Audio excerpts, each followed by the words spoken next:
Okay, my name is Jeremy Millard. I'm from Danish Technological Institute in Denmark, obviously, and I'm very privileged to be here in Washington at the Global Forum this year. I've been last year as well in Bucharest, but this year was particularly exciting because the focus was much more on government and innovation, which is the area I'm particularly interested in.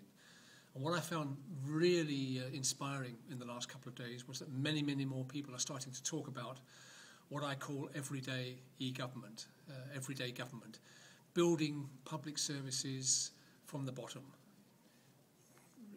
strongly related to people's needs at the grassroots, local communities, civil society organisations, social entrepreneurs, local companies, actually building new types of public services around people's needs at the local level. Yeah? Getting away from the top-down administrative mindset of government and actually really moving towards what we call citizen-centric, even citizen-driven government. Okay, and this is exciting because it's something which is just happening now, and it's not just happening in the States or in Europe; it's happening also all over the world, in Africa as well. And a lot of it is driven by the mobile phone, of course, because you can get they're cheap, they're powerful, they have GPS, so they can be location dependent.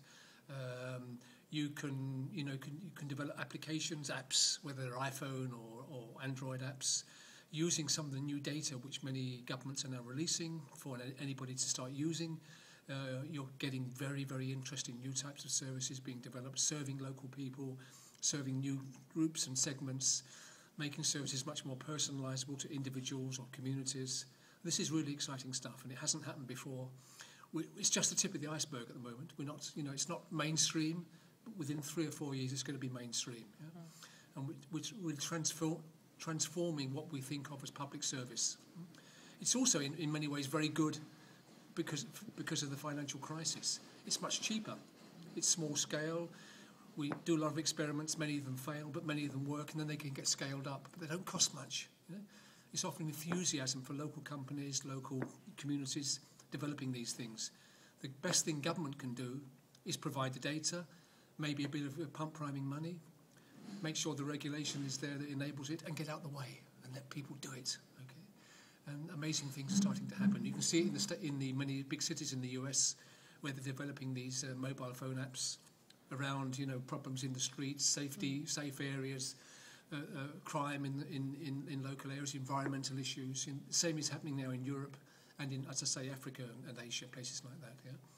So this is going to be a very interesting next 2 or 3 year period, which I think if we come back here next year or wherever we're going to be, we'll see this as becoming mainstream.